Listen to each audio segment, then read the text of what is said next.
Driving सीटवर, बरोबर की नाही?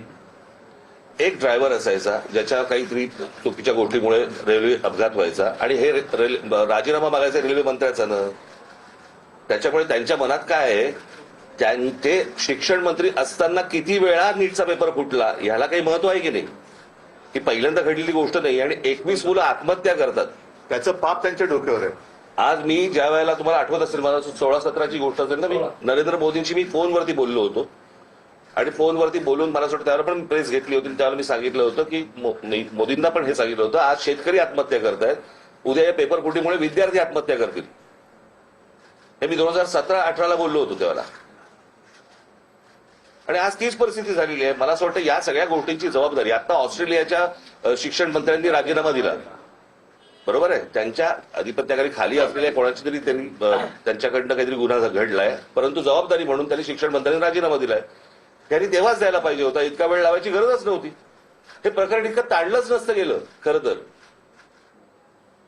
पण आम्हाला कोण काय करणार, हे जे आहे हे या सर्व तरुणांनी सगळ्यांना रस्त्यावरती आणले. त्यात एक असं आहे की नरेंद्र मोदी ज्या समाज माध्यमांचा वापर करून 2014 सत्तेत आले, त्याच्यावरती त्याच माझं व्यंगचित्र होतं ना, परतीचा पाऊस. एकच सेकंड, पण यावेळेस इंस्टाग्राम सगळ्यात जास्त चर्चेत आहे. एक मिनिट, हे इंस्टाग्रामवरच मी काही प्रश्न हे मुद्दाहून लिहून घेतले. हे आता शिक्षण मंत्री त्यांची जबाबदारी टाळण्याचा प्रयत्न करत होते. आता हे प्रश्न हे देशाच्या गृहमंत्र्यांना विचारले पाहिजेत, कारण दिल्लीचे पोलीस हे त्यांच्या ताब्यात आहेत, केंद्राच्या.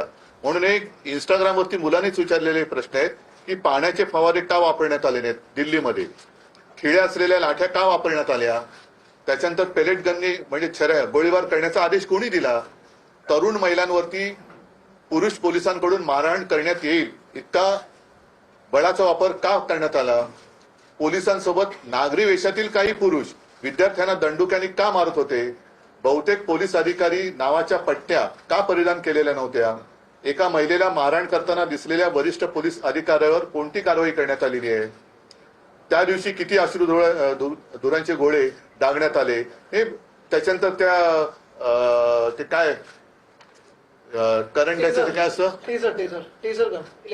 नाही दंडुके असतात ना ते. म्हणजे तुम्ही हे याचे प्रश्न, याची उत्तर आता अमित शहाने दिली पाहिजेत. बॅरिकेडनं करंट लावले होते.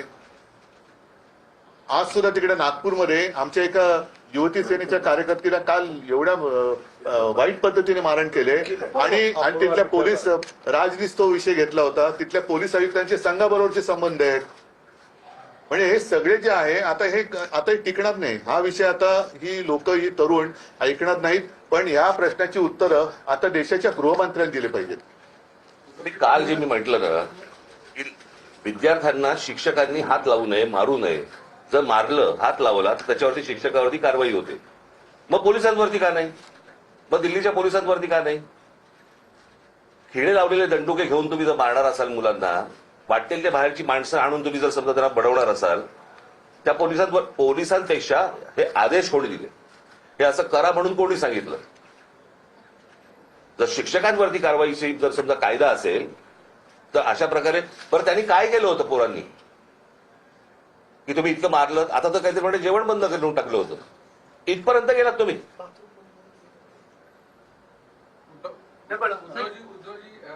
पंतप्रधान आता इंस्टाग्रामवर जास्त लक्ष देत आहे. सगळे मंत्र्यांना सांगितलंय. मला असं वाटतं, ऐका एक गोष्ट अशी आहे की स्वतःचं घरदार सोडून दुनियादारी करणाऱ्यांनी मध्ये घरी पण लक्ष देण्याची गरज आहे.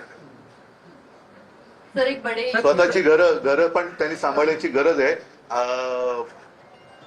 जाऊ रे, पुढचं मला काय बोलण्याची आवश्यकता नाही.